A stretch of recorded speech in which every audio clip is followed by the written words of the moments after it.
Tapi kita hakul yakin bahwa saatnya nanti ada kader terbaik yang memimpin bangsa ini. Dari HMI yang memimpin bangsa ini. Amin, amin, amin. Wah, luar biasa ya.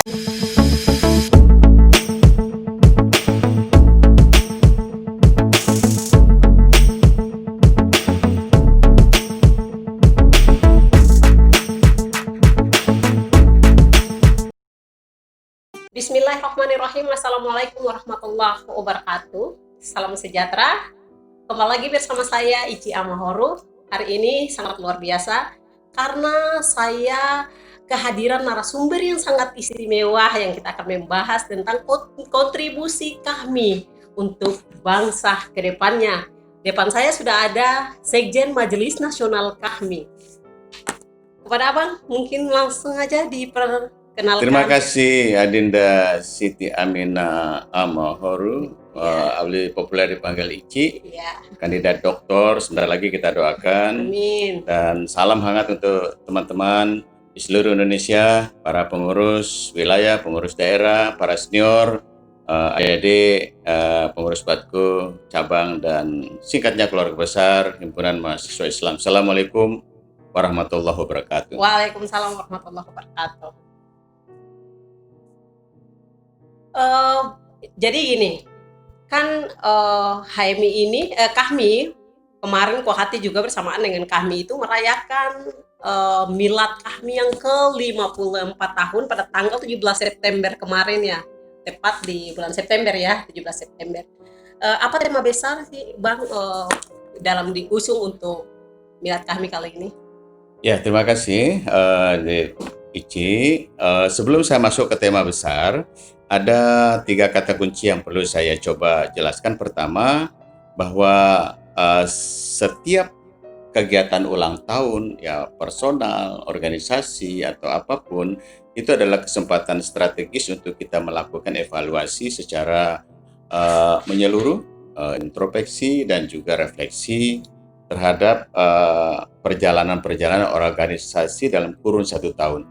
Nah, parameter kita melakukan evaluasi, introspeksi, bahkan refleksi itu apa yang telah kita tetapkan menjadi visi misi organisasi, lalu yang di breakdown ke dalam program. Nah, yang kedua, apa sih sebenarnya yang melatar belakangi lahirnya Korps Himpunan Mahasiswa Islam atau lebih kita kenal dengan Kahmi.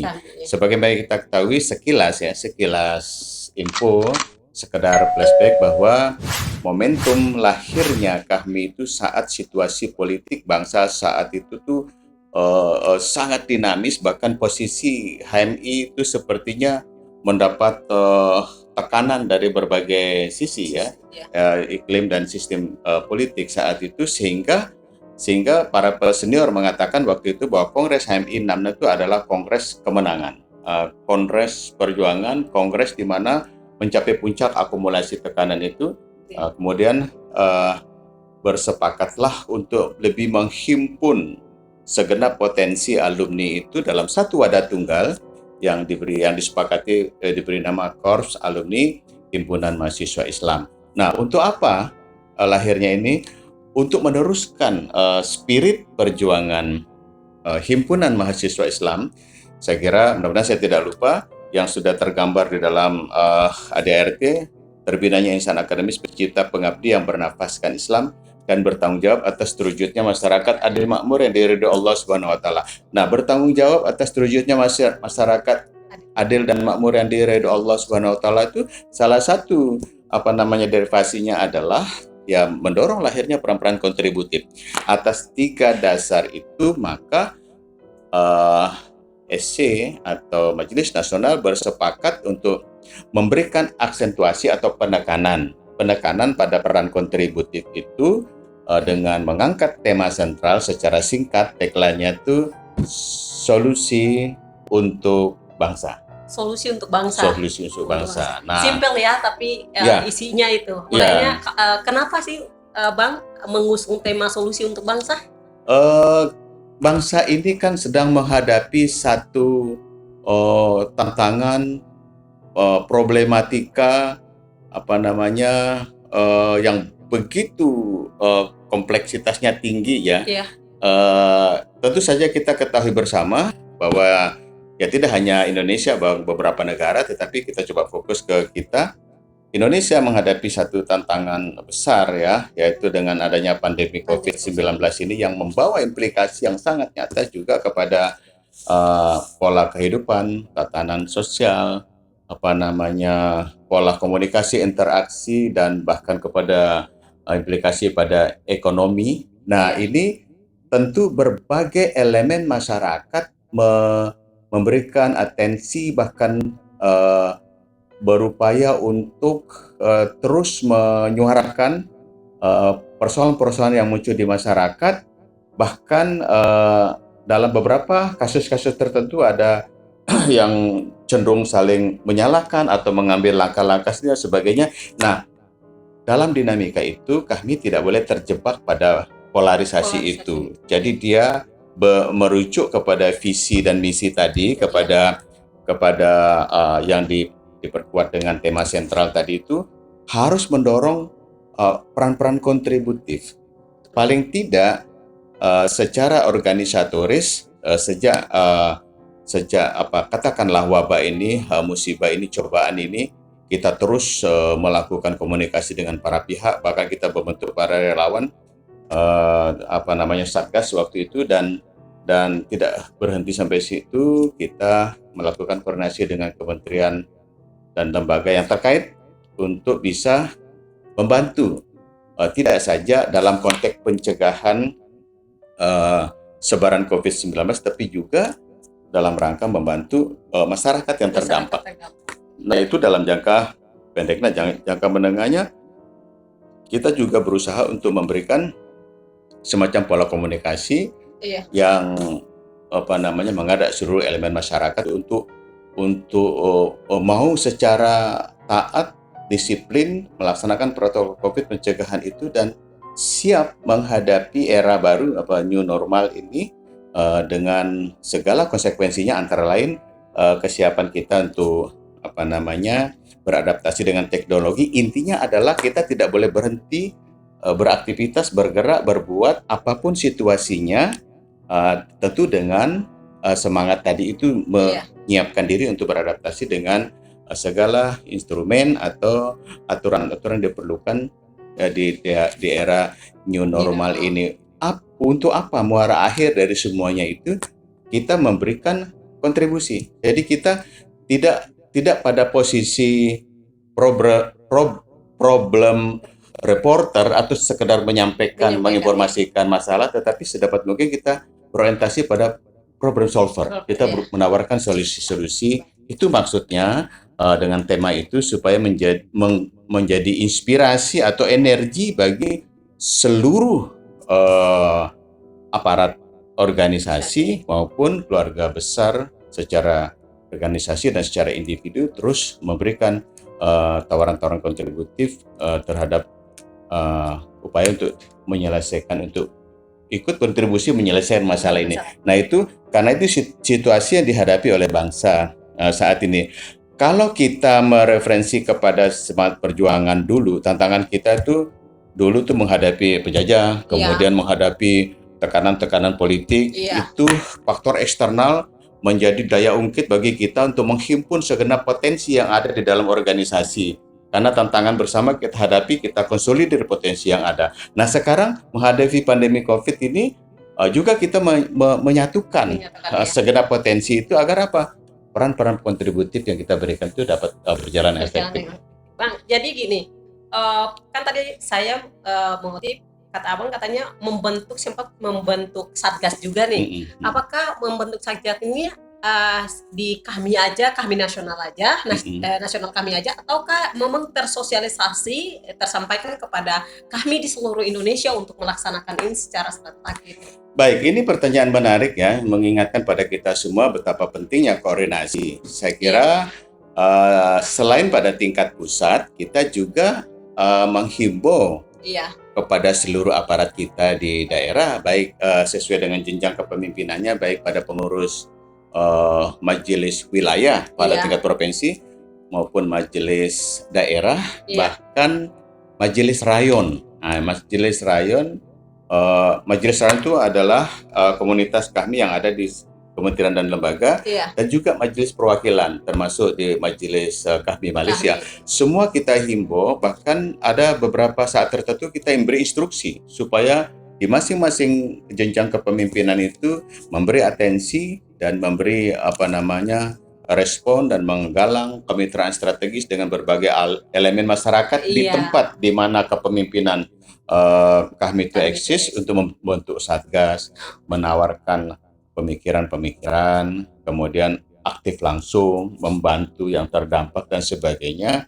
Semua itu adalah spiritnya dalam rangka mengimplementasi apa menjadi misi kami, mengawal perjalanan bangsa ini, kemudian juga apa menjadi komitmen kuat kita untuk memberikan peran kontributif di dalam menyikapi situasi bangsa yang sedang terjadi. Jadi di tengah pandemi COVID-19 ini, Bang, apakah efektif dengan membentuk satgas dan lain sebagainya? Dan ini tadi sudah disampaikan bahwa itu instruksinya tersampaikan kepada kami, struktur kami di daerah masing-masing. Nah, dalam cermatan Abang selaku Sekjen sendiri, apakah itu efektif dan sudah berjalan maksimal atau gimana, Pak? Ya, mungkin belum maksimal ya, Iya. karena terus terang kita ini kan beragam-ragam situasi dan kondisi Iya. teman-teman di daerah. Tetapi yang jelas yang pernah kita support, yang kita berikan semacam dukungan supaya teman-teman bersemangat itu, kita mencoba menjalin koordinasi dengan kementerian terkait di sini, dan waktu itu kita secara intens berkomunikasi dengan Badan Nasional Penanggulangan Bencana dan juga dengan Kementerian Kesehatan. Dan alhamdulillah kita mendapat bantuan cukup besar itu, yang terdiri beberapa item ya, hand sanitizer, APD, kemudian face shield, penutup wajah, tenda besar. Nah, iya, itu tidak mungkin kita ngerjakan sendiri. Iya, benar. Di beberapa bagian itu kita coba distribusi ke beberapa daerah, terutama memang tidak semua kita bisa, tapi yang tentu kita priority daerah-daerah yang masuk dalam kategori zona merah. Dan itu kita kontribusi yang itu ya, kirim, dan alhamdulillah cukup cepat itu. Bahkan kalau di dalam Jawa itu terjangkau melalui kereta PJK ya, kerjasama dengan PJK itu nyampe. Kalau di luar wilayah itu kita kirim dengan kargo ya, dengan pesawat. Baik Bang, tadi sudah disampaikan bahwa tema yang diusung itu tadi jangka pendek dan jangka menengah sudah disampaikan. Apa jangka panjangnya Bang? Jangka panjang saya kira dia harus berbanding lurus dengan tujuan HMI itu. Kalau tujuan HMI itu, kita kan keberadaan kami ini kan meneruskan perjuangan HMI. Walaupun secara eksplisit dicoba diformulasikan dalam satu redaksional kalimat, tujuan kami itu mewujudkan kemitraan strategis, mewujudkan kemitraan strategis dengan berbagai pihak dalam rangka mewujudkan masyarakat adil, makmur, dan diridhoi Allah. Kalau kita berpijak pada tujuan itu, maka jangka panjangnya adalah tentu kita akan berusaha untuk merebut posisi kepemimpinan di dalam perjalanan bangsa ini. Karena kita meyakini bahwa dengan posisi strategis pada pimpinan pada level apapun, kita bisa menjadi policy maker, bisa mewarnai kebijakan-kebijakan pada tingkat kota, kabupaten, provinsi, bahkan tingkat nasional. Dan saya meyakini ke depan itu, ini waktu masih ada ya, waktu masih ada. Saya meyakini suatu saat itu ya harus didorong munculnya kader-kader terbaik alumni HMI untuk menuju ke RI 1. Loh, kenapa tidak? RI 2 kan sudah.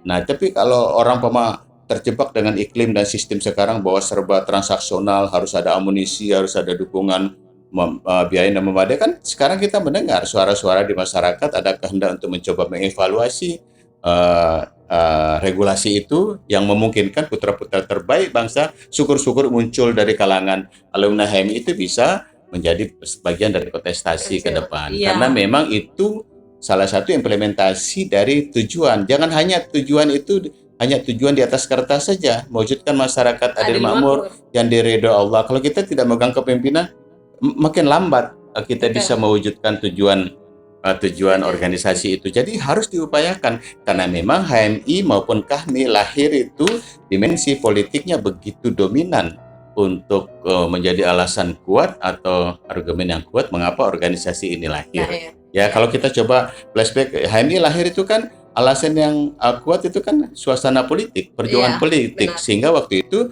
tujuannya itu adalah mempertahankan negara kesatuan Republik Indonesia, mengangkat syiar Islam, mengangkat derajat umat Islam. Jadi politik dulu, kemudian kita baru ekonomi, lalu dengan demikian dalam situasi situasi yang sudah kuat politik dan kemampuan ekonomi, maka syiar Islam itu akan berjalan dengan baik. Dengan baik. Baik, Bang.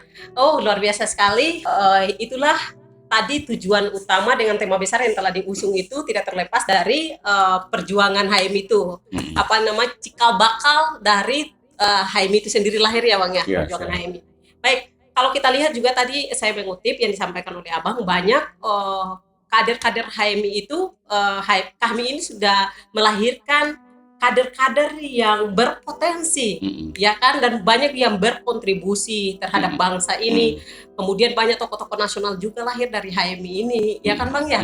Oh, ini tadi memang sudah Abang sampaikan bahwa kenapa tidak dari HMI itu sendiri lahir tampil sebagai 01 ke depan. Bagaimana tanggapan Abang nih ketika insya Allah ada kader HMI yang ke depan nanti memimpin bangsa ini untuk merealisasikan cita-cita dari tujuan HMI itu sendiri, Abang. Karena memang kalau kita berkaca daripada sejarah, itulah tujuan utama HMI itu berdiri ya.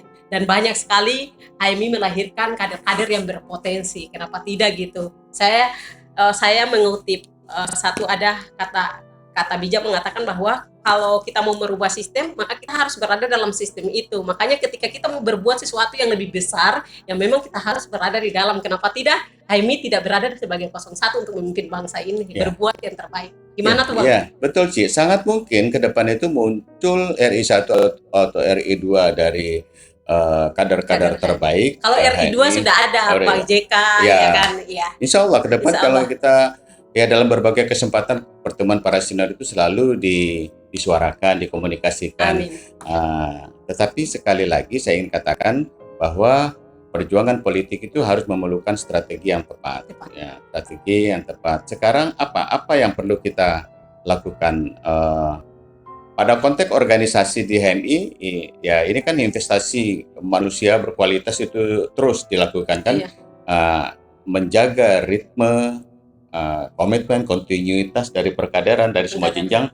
Kemudian di HMI, di KAHMI tentu tidak terjebak pada rutinitas, pada kerja-kerja rutinitas. Kita tidak abai terhadap persoalan-persoalan bangsa. Karena itu selain leadership exercise di situ juga itu dalam rangka menguatkan pola relasi dan dukungan politik, sehingga KAHMI dia istilahnya itu terlibat langsung di dalam persoalan-persoalan kemasyarakatan ya, di dalam persoalan-persoalan yang dialami oleh dalam perjalanan bangsa ini.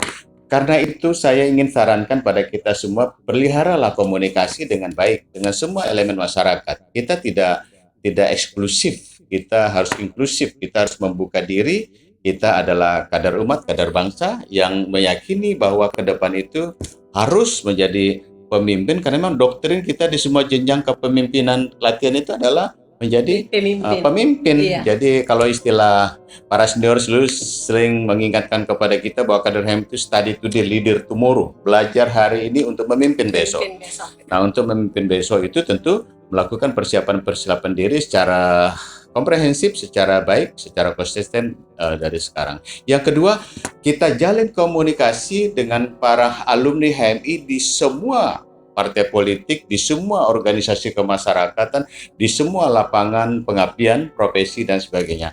Contoh yang menarik, ketika terjadi proses politik menentukan, ini ilustrasi teman-teman ketika cerita evaluasi perjalanan dinamika politik bangsa, ketika kita mengevaluir saat itu menjelang pemilihan pimpinan MPR, akhirnya sampai pada tingkat lobby kan, setelah terjadi katakanlah diskusi panjang, dialog panjang, sehingga diskor dan perlu didirikan lobby masuk ke ruangan tertentu yang telah ditetapkan. Ternyata begitu kagetnya, begitu masuk utusan dari masing-masing fraksi itu ternyata alumni HMI. Jadi kan itu memudahkan kita untuk mengambil keputusan ketika kita sudah menjalin komunikasi atau kita merawat organisasi, merawat komunikasi secara konsisten terhadap teman-teman kita yang berkiprah di seluruh partai politik atau di seluruh lapangan pengabdian. Itu yang saya katakan, situasi diaspora nyebar kepada seluruh, menyebar ke berbagai tempat di lapangan pengabdian. Itulah salah satu tugas dan fungsi Majelis Nasional kami secara organisatoris menjaga komunikasi itu. Jadi tidak sekedar kegiatan itu hanya rutinitas, tetapi ada efek kepada upaya konsolidasi potensi agar ketika suatu saat nanti diperlukan itu kita ready stock, ready for use. Jadi kita siap untuk itu. Nah, pengalaman menunjukkan bahwa yang menarik lah, ada satu kasus pilkada ketika dia diminta untuk maju kan, kalau yang umum yang terjadi itu kan calon mengejar partai. Iya. Ini kan calon terbaik dari kami itu dia dicari partai. Ya memang 1 dalam 1000 gitu. Iya. Begitu disodorkan, nggak mungkin bang saya maju karena saya tidak punya uang. Kami yang biayai. Jadi kalau kita sudah terus menjaga konsistensi pembinaan kualitas diri, diikuti dengan membina relasi yang baik dengan segenap elemen bangsa ini, saya kira suatu saat itu akan diperlukan orang tidak susah akan membidik kita. Untuk saat ini, apakah kami sudah ada, misalkan ada bayang-bayang gitu, ada menyorot mungkin beberapa alumni HMI itu sendiri, ada nggak? Ada yang dipersiapkan nggak? Kalau menurut saya personal gitu. Siap. Kalau menurut saya tidak bayang-bayang, sudah nampak sudah itu. Nampak sudah ya? nampak. Tentu karena ini strategi, tentu belum kita komunikasikan. Iya. Kita sudah dielus-elus, sudah nampak, sudah dipanggil ke sini segala macam. Tapi sekali lagi kita juga tentu mengatur strategi sesuai dengan iklim dan sistem politik hari ini. Tapi kita hakul yakin bahwa saatnya nanti ada kader terbaik yang memimpin bangsa ini dari HMI yang memimpin bangsa ini. Amin. Wah, luar biasa ya. Memang kalau kita lihat perjalanan sudah lebih daripada setengah abad, Bang. 54 tahun itu sudah lebih daripada setengah abad. Kita ini mau masuk pada jenjang 1 abad nanti, luar biasa ini. Itu Bang, adakah strategi khusus bagi kami dalam berkontribusi positif sebagai solusi dalam berbagai persoalan bangsa? Mungkin tadi memang sudah disampaikan. Saya ambil dalam perspektif ini, kalau kita berkaca dari sejarah Bang, pada 17 September tahun 66 itu bertepatan dengan gejolak bangsa ini yang cukup besar, yaitu gerakan 30 September ya, semua orang tahu itu di tahun 66. Nah, di saat ini lagi marak-maraknya isu-isu komunisme. Untuk kami sendiri dalam strategi untuk berkontribusi terhadap bangsa dalam perspektif melihat kasus-kasus ini, mana Bang? Khususnya isu-isu komunis. Ya, ini menarik ya. Ini menarik. Pertama saya ingin katakan begini, bahwa adakah strategi khusus untuk meningkatkan peran kontributif terhadap bangsa ini? Itu tadi saya katakan sesuai dengan spirit tujuan kami itu membina kualitas intelektualitas anggota, kemudian menjalin kemitraan strategis dan tetap berkomitmen mewujudkan masyarakat adil dan makmur.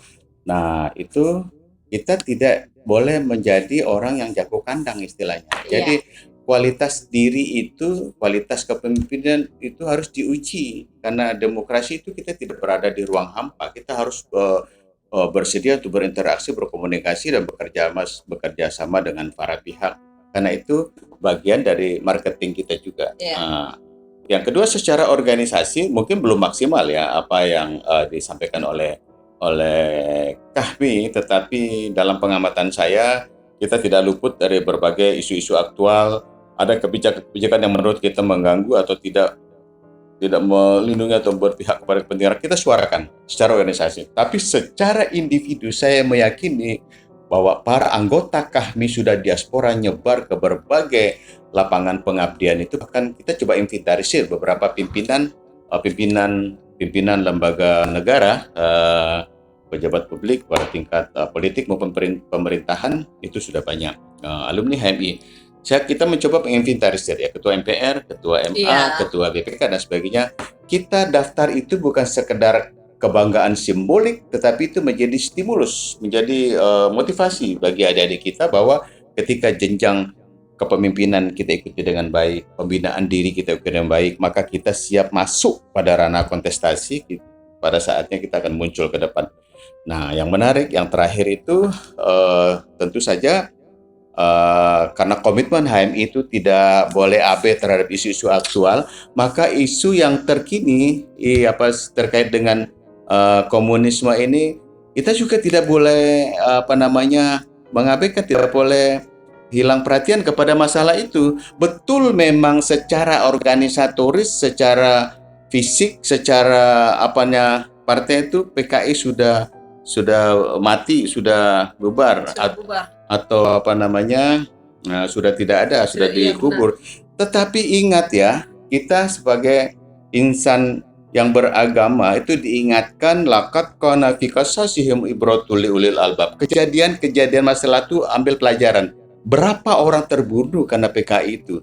Dan bahkan sekarang itu masih beredar di media sosial rekaman yang begitu otentik dan menarik bahwa ada demo membubarkan HMI oleh PKI saat itu. Saking kita waktu itu sejak lahir masih usia dini pun kita telah menyuarakan pentingnya menjaga persatuan, kesatuan bangsa dan menjaga tentu saja menjadi semangat syiar kita. Nah, ini kan diganggu oleh Partai Komunis dan itu fakta sejarah tidak bisa terabaikan. Benar. Kalau kita merujuk kepada peringatan Allah pada ayat tadi, jangan abai terhadap persoalan yang telah ambil pelajaran supaya nggak terulang lagi. Iya.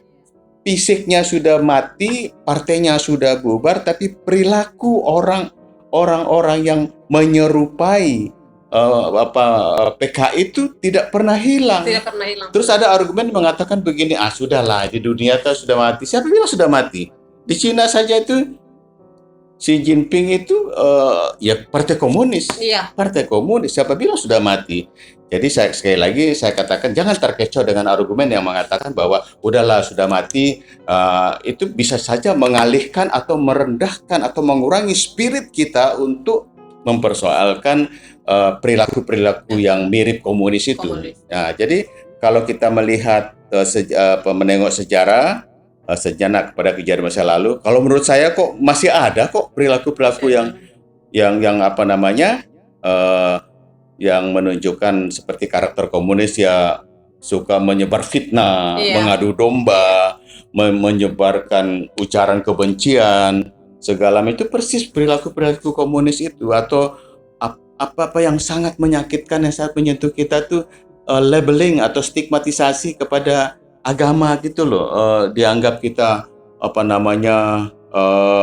mengganggu harmoni dan sebagainya, padahal mereka yang justru mengganggu harmoni. Tapi karena itu saya ingin ingatkan kepada kita semua, pada kader HMI dan alumni HMI dimanapun berada, jangan lengah karena tidak menutup kemungkinan mereka akan bangkit dengan komunis gaya baru untuk mencoba, ya tentu saja sejarah telah menunjukkan mereka itu berkali-kali merebut kekuasaan dengan cara-cara yang tidak sesuai dengan kepribadian bangsa, dan itu catatan sejarah menjadi pelajaran.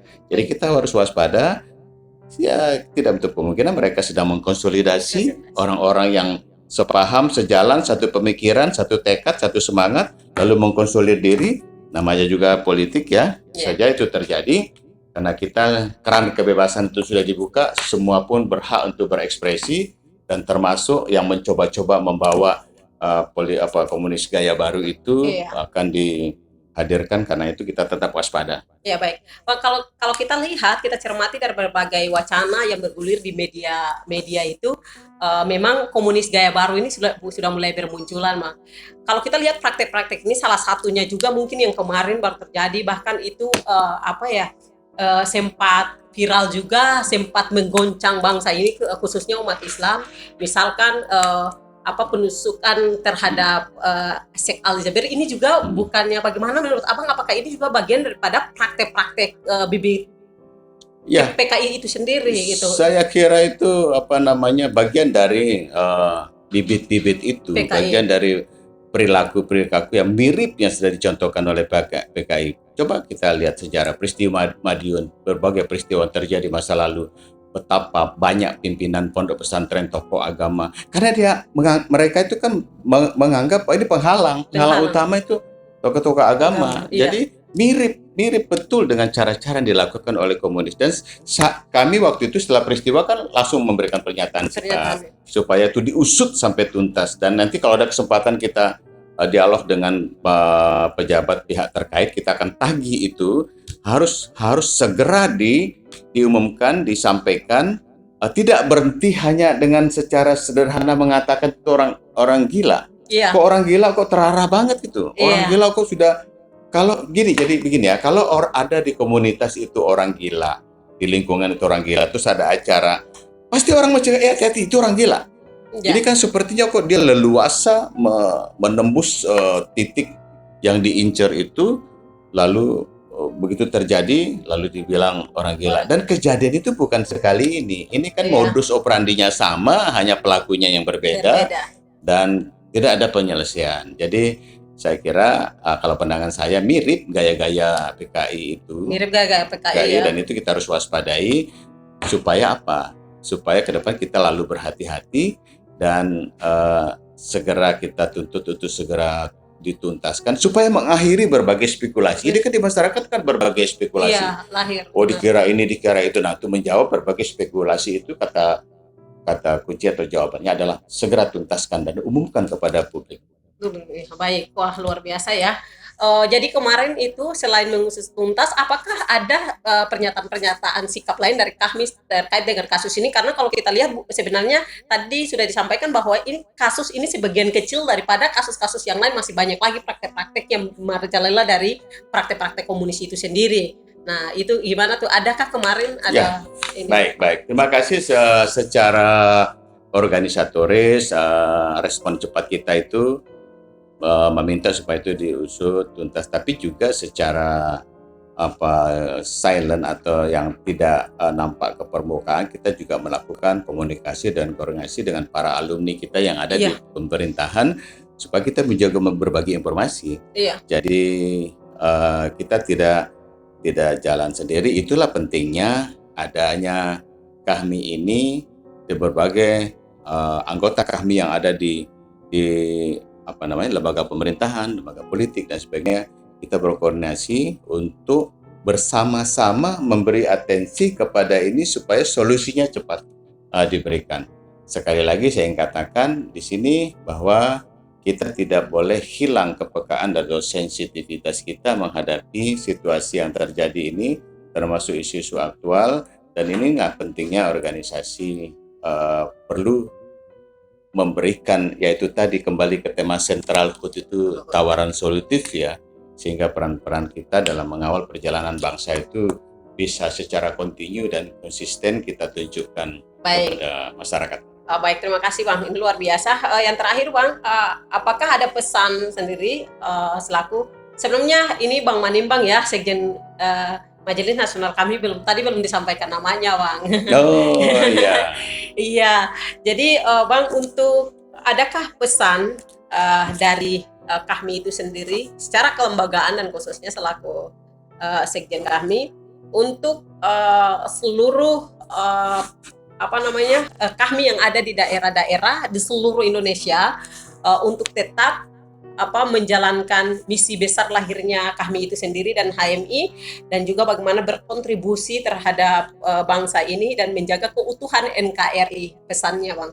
Baik, terima kasih Dek. Jadi sekali lagi saya ingin ingatkan pada kita semua bahwa KAHMI lahir itu adalah meneruskan perjuangan HMI.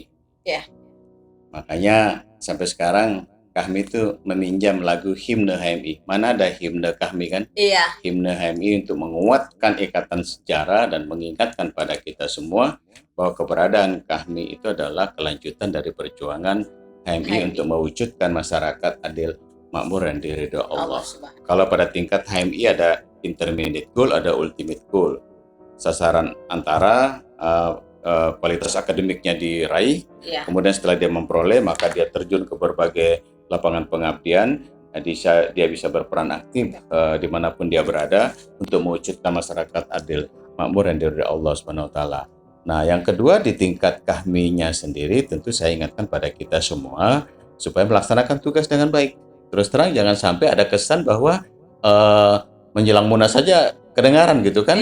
Jadi jangan sampai kita terjebak pada satu kondisi atau orang mengidentifikasi kita sebagai pengurus aksesoris hanya untuk menjadi pelengkap organisasi saja. Jadi benar-benar kita menjadi fungsionaris. Dia fungsional. Jadi para pengurus itu pada semua tingkat melaksanakan tugas, tanggung jawab, tupoksinya masing-masing. Saya yakin program organisasi itu akan berjalan dengan baik. Dan yang terakhir, yang ketiga, pesan kepada kita semua, jangan sampai kita diam menghadapi situasi politik hari ini. Teruslah menjaga peduli kita, kepekaan kita, sensitivitas kita, lalu kita bersama-sama mengkonsolidir potensi untuk memberi jawaban atau memberi respon terhadap situasi yang kita hadapi itu. Hanya dengan itulah orang melihat, atau paling tidak warga kami melihat, bahwa kita memang berjalan, berkontribusi untuk mengawal perjalanan bangsa ini, paling tidak memberikan tawaran-tawaran solusi dari masalah yang sedang dihadapi. Selamat berjuang teman-teman di daerah. Yakin usaha sampai? Ya Bang, ini lagi untuk menutup Bang, menutup dialog kita yang memang sangat berkualitas ya hari ini. Saya melihat Bang, ini pribadi Abang sendiri, memang selaku sekjen ya Majelis Nasional kami punya tanggung jawab yang besar, tapi saya melihat ini semangat Abang itu sangat luar biasa di kondisi yang sangat genting ya, mencekam kalau bahasanya itu. Semua orang menganggap bahwa saat ini kondisinya sangat mencekam. Nah, saya melihat Abang ini bolak-balik ke daerah-daerah, pergi ke daerah-daerah untuk mengisi acara-acara kami dan lain sebagainya. Tujuan Abang sendiri itu apa? Karena memang saat ini meskipun mematuhi protokol kesehatan COVID ya Bang ya, tapi kan Abang tidak mengenal waktu itu sendiri datang. Terus apa tujuan tersendiri bagi Abang itu yang terus berkontribusi datang ke daerah-daerah untuk memberikan manfaat gitu Bang, untuk menutupi perbincangan baik, kita. Terima kasih. Biasanya kalau secara organisatoris itu kalau presidium tidak bisa, itu sekjen diminta mewakili. Kalau sekjen nggak bisa, baru diminta kepada ketua bidang. Jadi ya saya menikmati aja perjalanan ini, karena sejak saya di PBHMI dulu, alhamdulillah teman-teman waktu zaman di PBHMI dulu satu letting, satu angkatan, itu mereka sekarang ada yang jadi pengurus wilayah, pengurus daerah. Nah, jadi saya menganggap ini satu kesempatan silaturahmi. Yang kedua tentu saja merawat spirit itu, energi positif harus ditularkan kepada semua jenjang kepemimpinan dan berbagai kegiatan supaya sama-sama kita melaksanakan tugas tanggung jawab organisasi. Kalau semua berjalan, maka nanti akumulasinya pada tingkat pusat akan terwujud dengan baik. Dan tentu saja yang lebih penting dari itu, apapun tugas, kegiatan, aktivitas, saya menghimbau kepada diri saya dan kepada kita semua tetap disiplin protokol pencegahan COVID, tetap disiplin. Dan itu alhamdulillah lah, saya berusaha, kita tidak tahu apa yang terjadi ke depan, tapi paling tidak saya terbang pertama ketika setelah COVID itu sedih juga ngelihat suasana bandara sepi, masuk pesawat kayak masuk rumah sakit, semua serba ini. Nah, tapi lama-lama ya terbiasa. Ya, cuman menambah waktu saja, memperpanjang hasil rapid test gitu, karena itu syarat untuk terbang. Nah, intinya kalau kembali ke pertanyaan, untuk apa Bang? Saya melaksanakan tugas organisasi dan juga memberi semangat pada teman-teman di daerah bahwa ya kita tentu tidak boleh vakum dalam situasi yang mencekam, situasi seperti ini. Sebagai orang beriman tentu kita tetap tawakal Allah, kita tetap berserah diri, hanya kekuasaan Allah lah yang menolong kita. Tetapi sekali lagi pada tingkat ikhtiar, pada tingkat manusianya, kita tetap disiplin menjaga, melaksanakan apa yang menjadi ketentuan di dalam protokol COVID, pencegahan sebaran COVID. Saya kira itu. Ya, baik, terima kasih Bang. Langsung aja Bang untuk menutupi ini. Terima kasih Adinda Ici. Abang doakan juga Adinda segera selesai doktornya. Amin. Sekarang sedang mengambil doktor di Malaysia ya. Iya. Teruslah memberikan perhatian kepada tugas-tugas organisasi, dan saya berharap kalau ada permintaan adik-adik di cabang Dr. Batku untuk LK1, LK2, LK2, LK3, sepanjang ada cocok waktu, sempatkanlah, karena itulah menurut saya taskah, tabungan amal soleh untuk kampung akhirat. Amin, amin. Oke, selamat berjuang, salam hangat untuk kawan-kawan seluruh Indonesia. Terima kasih, yakin usaha sampai. Wabillahi taufik wal hidayah. Wassalamualaikum warahmatullahi wabarakatuh. Baik, terima kasih itu tadi dari Bang Manimbang ya, Sekjen Majelis Nasional Kahmi, luar biasa tadi sudah disampaikan tentang peran Kahmi itu sendiri. Kami hadir untuk melanjutkan misi utama berdirinya HMI, perjuangan HMI. Terima kasih Bang atas kesempatannya, insya Allah bermanfaat untuk kita semua.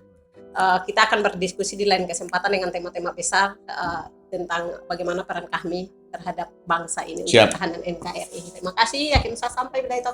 Wassalamualaikum warahmatullahi wabarakatuh.